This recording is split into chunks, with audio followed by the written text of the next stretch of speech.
Okay, so you guys really want to understand Rabbi Soloveitchik, huh? Seems like it. Yeah. He's a pretty major figure, and, well, I can see why you're so curious. He's fascinating, right? A Talmudist, but also, like, a philosopher.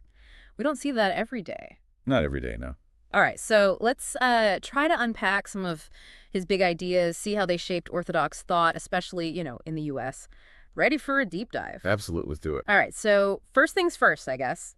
Background, right? Where'd he come from, this whole intellectual journey? Right, so Soloveitchik, he came from like a super traditional Lithuanian rabbinic family, Mm-hmm. and that meant growing up with the Brisker method of Talmud study. It's Mm-hmm. this very, very analytical, conceptual approach, really rigorous. Okay, so that's like one side of the coin. Exactly. But No. then you have this other side. Oh. He goes and gets a doctorate in philosophy in Berlin. We're talking neo-Kantianism, exposure to existentialism, the whole shebang. Wild, right. That's a huge leap. So how did he bring those two worlds together? Because they seem pretty different, Talmud and then existentialism. It's this amazing tension, and it's key to his whole project. And his book, Halakhic Man, is where he really lays it all out. Mm. Imagine, if you will, a worldview where Jewish law, halakha, is not just a bunch of rules, but like the lens through which you see and experience everything. Hmm. That's Halakhic Man, his philosophical ideal. So it's not just like what you do or don't do. It's like how you think, how you feel, how you exist in the world. Exactly. And he contrasts this, right, with Homo religiosus, who's all about emotion, and cognitive man, who's just intellect.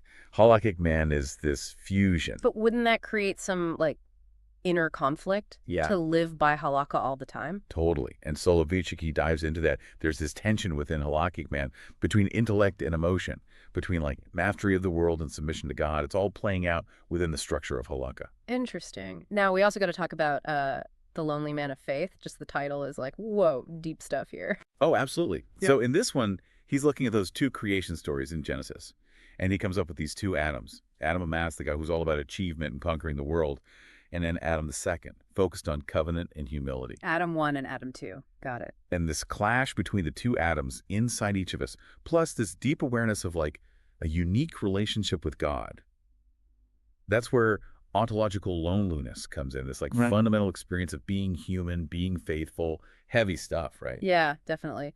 And didn't he also write The Halakhic Mind? Something about like halakha as a way of thinking. Yeah. That one's all about the epistemology of Jewish law, how halakha is like its own system of knowledge and understanding. So thinking all this, it's like he's talking to modern thought, right? Like existentialism, phenomenology, all these big ideas were floating around at the time. Exactly. And you can see the connections. Loneliness, the search for meaning, that's classic existentialism. Then there's phenomenology. He's focused on lived religious experience, how faith actually feels. And his emphasis on structure and reason in halakha, that goes back to his neo-Kantian training. It's all connected. All right, so huge question. How did all this impact modern orthodoxy as we know it today? Well, his ideas, they really resonated, especially because of his role at Yeshiva University, ordained like thousands of rabbis spreading his thought. Wow. And he was a huge champion of Torah Umada, this idea of integrating Torah study with secular knowledge. Think Maimonides' school, an early example, putting his ideas into practice. Right, bringing the secular world into the religious one. Exactly. And, he didn't shy away from modern issues either, like the whole science versus religion thing. He argued that they work on different levels based on different assumptions. So conflict isn't like automatic. Plus, he grappled with secularism, with individualism. He saw the importance of Jewish identity, of being both stranger and neighbor in the modern world. Pretty relevant today, right? For sure. And even though he's, this giant figure, people are still debating his ideas. Oh, yeah, totally. Like how conservative he was in his actual halakhic rulings. Yeah. And there are different interpretations of his Zionism and even exactly what he meant by Torah Umada.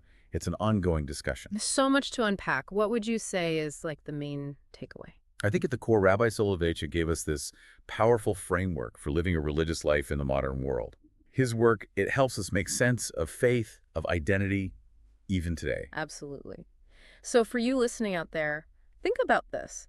How do you relate to that tension Soloveitchik talked about, that pull between like wanting to achieve, to master the world, and that yearning for spiritual connection? It's something we all deal with, right? Anyway, thanks for joining us for this deep dive. It's been a real trip. My pleasure.